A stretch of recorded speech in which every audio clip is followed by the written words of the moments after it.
Welcome to the Extraordinary Podcast, where we identify God's uncommon work in common life. Recognizing God's work requires intentionality, but articulating it motivates and inspires.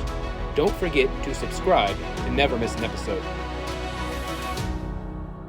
In today's episode, I have a conversation with Amanda Smalley, who is the Executive Director of the Burlington Area Homeless Shelter. She shares a little bit about the homeless shelter and how it serves the community, but also how people can get involved to helping it serve the community even better. So let's get into the conversation today. Amanda, thank you for taking time to be a guest on our podcast. We appreciate you being here and sharing a little bit about us. And we're getting into a specific area of conversation, but I want to preface it a little bit by hearing a little bit of your context, because you grew up in the Burlington area. Mm-hmm. Can you share what it was like growing up and what has changed? Okay. So as a kid, I went to the First Christian Church first, and then I started off at the Nazarene Church, so this is kind of like coming home a little bit. Growing up, we would walk to school. It was our neighbors, if we were we'd get into these backpack fights where we were just horsing around and hitting each other with backpacks, and our neighbors would tell our moms, and everybody was in everybody's business. And now things have changed to where neighbors stay to their own business because they don't want to overstep and they don't want to feel like they're judging people, and kids just don't go out and play outside as much as they do, and it just times change. People are more withdrawn anymore, especially after COVID. I think people are trying to figure out how to reconnect anymore. Has been a little tricky. So that's kind of how it's changed, but I still love Burlington. Burlington has always, to my recollection, done a very good job of trying to take care of their own people. And working where I do work, it still seems pretty true that Burlington has a heart to take care of the people in need in Burlington. So you've grown up in Burlington, and you also are now working in an organization that is trying to help Burlington. Mm-hmm. So I'm talking about the Burlington Area Homeless Shelter. Yep. Can you share a little bit about what you guys do and maybe the history behind the organization? So our primary focus is to house people long enough that they can get back on their feet and get their own place, and reestablish as part of the community. Now we also have a secondary program with the homeless bag program, where we give kind of like care bundles to people who we can't house because we're limited on space, and we do run a background check. We don't take any sex offenders. We don't take anybody with open warrants, and anybody with a lot of violent crimes we heavily consider before we take in, because we want everybody who's there to be safe while they're there. And the first line of defense is just pre-screening. So we can't take everybody. It's not possible for us. So we have the homeless bag program because we don't want to turn anybody away without offering something. How many individuals can you house at one time? So we're working on moving up to where we can have 10 beds. We currently have 7 beds, which we're down a room right now because we're having to redo the floors. You get so many people in there. It's an old building. You have to fix it up every now and then. And we're trying to get that done as quickly as possible to get back up to that 7 and then the 10 beds. But yeah, 7 has been our baseline. How much to capacity are you normally? Usually I fill up pretty fast. So we don't make anybody have roommates because we want them to feel safe and secure, and they're also in control of like their own medicine and their own stuff. And if you have roommates, then all of a sudden, hey, my stuff went missing. It must be this person's fault, not I have misplaced it. And sometimes it is that person's fault. So we mitigate that just by giving them their own room with a door that locks. So until we are able to get to that 10 bedrooms mark, full could have been anywhere from 4 to 7 just because of the way the beds are spread out in the rooms. When do you hope to have the 10 bedroom set up? Shooting before Christmas. We're pretty close. It's just how fast can we get the floors done, essentially. And especially we're in November, getting into colder months. It's always important to have a safe place to sleep, but we're talking about your physical safety from when you get to December, January, February. It's not safe for individuals to be outside. Yeah, and we're really pushing hard to be able to open those because exposure is a big deal. Yeah. And so, how long has Burlington Area Homeless Shelter been in existence?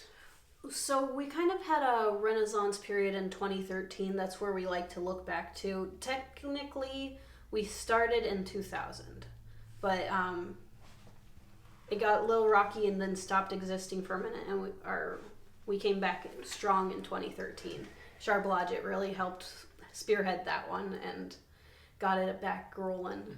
So, and you are currently the executive director, and I think you've said you've been there just a little over a year and a half-ish, somewhere in there. And can you share with us what you do, but also why you got involved in the homeless shelter?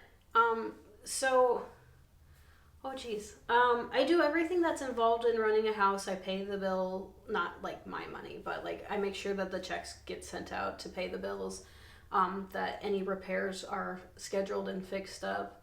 I staff the place, so I have to go through the hiring process, which I'm surprised by how much work that is. I don't know if you've ever had to hire anybody, but hiring people is a lot of work. And so I have to staff it, and then I do speaking engagements to try and raise awareness and support for us. I meet with the board. There's very little I don't do. Like, I don't know. A little bit of everything. Yes, yeah. So you're kind of involved in all aspects of the organization there. Can you share why you decided to get involved with it? Oh, this is a fun story. Okay, so I was working as a paraeducator at the school district, and that wasn't making enough money. So I started being a bus driver for the school district. Bus driving's a hard job. Mad respect for anybody who can do it for a long term.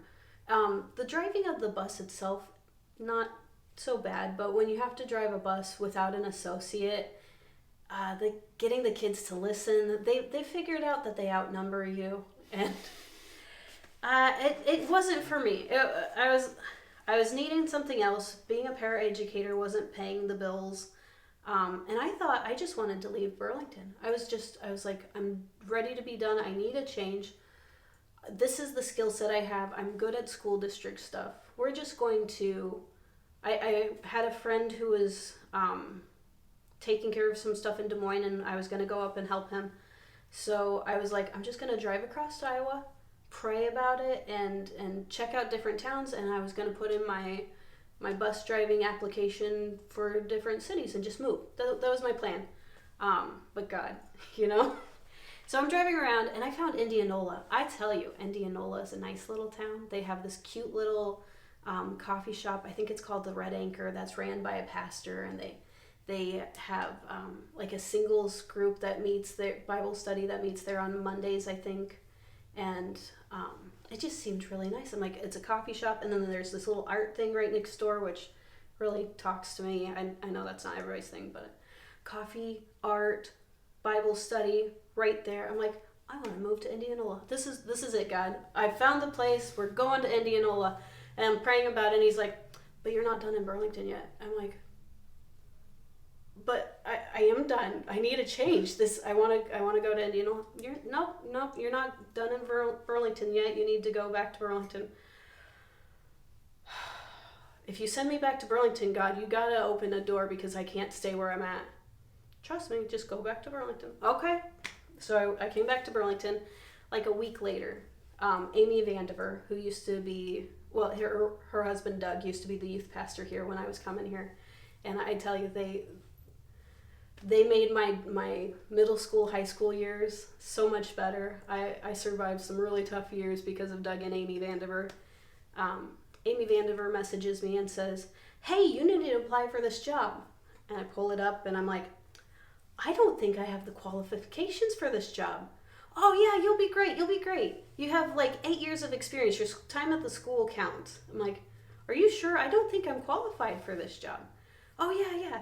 And so I applied for the job because I'm like, you know what? I told God I needed a change. This is a door that just landed in my lap. We'll go for it. I don't think I'll get it. So I applied and I got it. And I mean, it's still standing, so I think I'm doing okay. Yeah, that's a fun story of seeing how God can what He opens, no one can close, and what He closes, no one can open, and He made it clear for you, and so that's awesome, and it's always nice to see people who grew up in the community continue to invest in the community. Yeah. Now, as we're talking about the Burlington Area Homeless Shelter, I'm guessing people have in their mind, this is what I think it is. And sometimes our thoughts are untrue. We have these misconceptions for whatever reason. They may be innocent misconceptions, but misconceptions nonetheless. Can you share a little bit about what misconceptions people might have about it? So a lot of times when people think a homeless shelter, they picture the one on TV that appears in any time there's homeless people, where it's just a big gym lined with bunk beds, and you come for the night, but then you're kicked out in the morning and you have to figure it out all over again. That's not what we do. So what we do is you call and we run a background check, and then we don't do waiting lists. We don't do callbacks. So you have to call again to get in. But once you're in, you get to stay there. You have a safe place to start to stabilize and get back on your feet. We'll help direct you to resources. We require that you're out looking for a job, so that, again, the goal is that you stabilize, that you're able to get your own place and start your life again, not continuing that cycle of desperation where you're just living in survival mode. We want to see people thriving. I lost my train of thought. Did that answer the question? Yeah. Okay. Just some misconceptions. Yeah. And so, I think you're talking about how it is usually portrayed on TV. It's very helpful. Is there a maximum length of time someone is allowed to stay? So usually 3 months is where we want to see people moving out, or like at least to the point where they're able to move out. There are different exceptions where we'll bump that out, but by 3 months you should have a job and you should be working on what you need to be able to get a place of your own. So that roughly 3 months. So you talked about directing them to services, and are there other organizations in town that you work with? Loosely, like Goodwill is a great one. They do job training. They have, and if you get in their program, they also get you a bus pass and vouchers for clothes and stuff, and they'll help get you job interviews. That's a great one. We send people to Iowa Workforce is another great place. I keep trying to send people to Bridges Out of Poverty. It's just the classes are so long, and if you don't get in at the beginning, it seems. But Bridges Out of Poverty is a great program that even once they're out of, I try to get them to connect with them. Community Action, Donation Connection, like there's a lot of great resources in Burlington that if people just get clued in.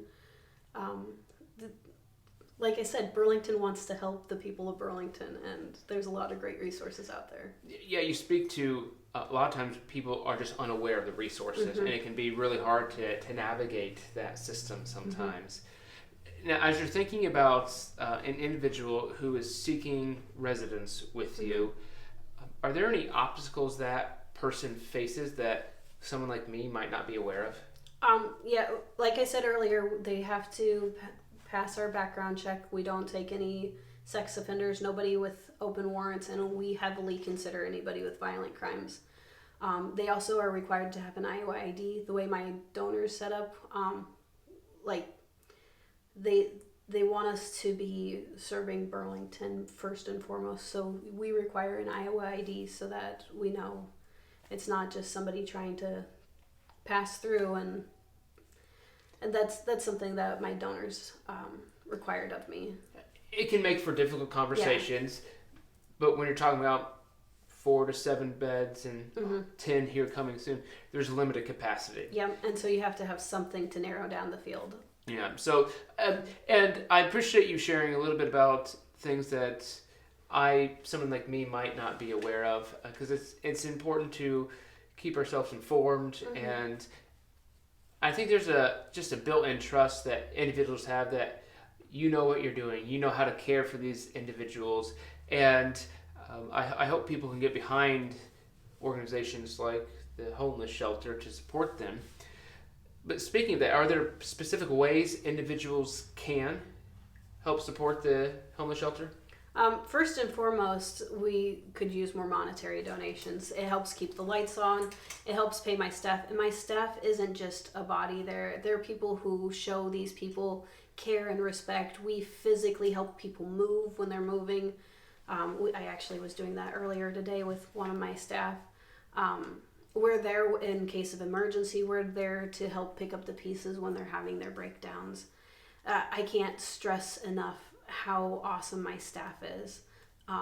So money helps us pay the bills, helps keep me staffed, and it helps with the repairs and stuff like being able to open an extra bedroom and get everything I need to open those bedrooms. We also have volunteer opportunities. There's always cleaning that could be done, or during the summer times, we do a community garden. So look for that to be able to volunteer with the community garden. And there's always volunteer opportunities. We also have the homeless bag program. I would love to be able to put together a team, because I don't think it's wise to send a single person in, but put together a team where we can make a bunch of homeless bags and then take them to the encampments versus right now it's if I see somebody or somebody sees somebody, they can come pick up a homeless bag and take it to that person they saw. Or, I've got a couple people who like to keep a homeless bag in their car, so when they see somebody, they can give it out. But otherwise, they have to come find me to get a homeless bag. And what's included in the bag? So we've got a bag of 3 waters, a bag of 6 socks, some hygiene supplies, a bag of outdoor supplies. And the outdoor supplies has some surprising things. Like, we use shower curtain liners because they can use those like a tarp. But they're cheaper to buy and they're smaller, so they fit in the homeless bag better, and they're not as bulky to try and carry around. It has an emergency blanket, flashlights, ponchos. And then in the wintertime it has hot hands, and then in the summertime it has sunscreen and bug repellent. And so we've got the outside supplies, a bag of food, which includes a can opener, unless everything's pop top, and silverware. A lot of times when people think about giving homeless people food, the can opener and the silverware slips their mind. It's easy to forget. So it's just, we include that because it doesn't do you much good without those. And then we try to include a blanket, and then if we see the person, we'll give them hats, gloves, scarves, and a coat or a jacket. It's hard to do the coat and jacket unless you see the person, because you just don't know what size. So to just put it in the bag for people to carry around, we don't usually include that. But the hats, gloves, and scarves and the blanket will include. Well, and part of what I'm getting is part of the mission here is to treat every individual with dignity and show that they have value and worth. Yep. I can't imagine what that person is going through. I'm grateful I've never had to, but that's an extremely difficult position at best, and judging them or even ignoring them is not beneficial. And I think just the way you're talking about the house, about your staff, about the residents or the people that are coming to you, then it shows that you have a care for them. Because otherwise, you wouldn't just do this if you didn't have a passion for the people that you are trying to serve. Because if you don't have a passion for the people you're trying to serve, your energy is going to be zapped, and you're going to be looking for something else. Yeah. And so as we think of this, just one final question for you. Why is the Burlington Area Homeless Shelter needed and beneficial? So I recently had a friend talk to me about the ALICE statistics, which I don't remember what the acronym stands for, but ALICE is this income bracket where it's you make too much money to be on state aid, but not enough money to make ends meet, or just barely enough to make ends meet, where if your tire blows out or something goes wrong with your car, all of a sudden you're in this big downward spiral where everything's getting ripped out from underneath of you. Burlington has about 40% ALICE income bracket. So we've got about 40% of our population just teetering on the edge of falling off. And I think 20 to 30% was that poverty level where they qualify for all that stuff. But it's still hard to make ends meet even with the assistance. So like the majority of the population in Burlington is right at that, just barely hanging on.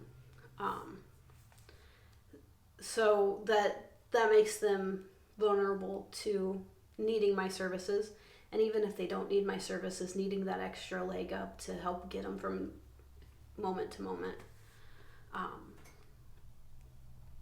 So that's part of why we're needed. I also, last statistic I saw for Des Moines County, we have about 300 homeless in Des Moines County, which is a pretty big number, especially considering that I take care of 7 to 10 people, 4 to 10 people, and Transitions, I think, which is the other homeless shelter in town. I think last I heard they were doing about 30 people. They're looking at opening up more beds, but still that's like barely a dent in 300. And that also is going off of McKinney-Vento laws, where if you're crashing on somebody's couch and maybe you won't be able to crash on their couch next month, they might not, that counts as being homeless. So that's a pretty big number, 300 people compared to how many homeless shelters we have.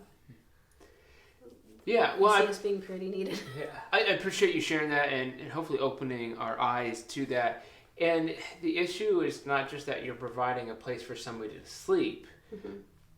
You are, but it's more than that, of providing a place for them to sleep, and how can you help this individual get to have some self-independence, to find a job, to have a place to stay where they can have stability in their lives.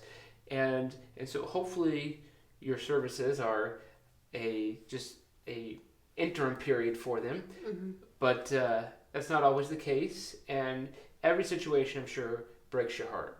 Yeah. But it's a way that we can serve our area, to help our area to improve and to better itself. And we're always going to have issues. We recognize that, but that shouldn't stop us from investing and mm-hmm. helping other individuals. But I want to say thank you for taking time to be here today. I will link to website, social media presence in the show notes, so anybody, if they want to take further steps, whether it's contact you of how they can get involved or give. Can they give online, or just have paper or their check? Nope, there's a online donation button, and you can even set up a reoccurring donation button, which is nice because then I have something I can reliably plan for. Yeah. So I'll link to those in the show notes, so people can just scroll down and click on that if they have want to find out some more information. So I would say thank you for taking time to share with us today, and thank you for your service to the community. So thank you. My pleasure. Thank you. Thank you for having me. Thank you for joining us for this podcast. Be on the lookout for how God does uncommon work in common life. And please subscribe to never miss an episode.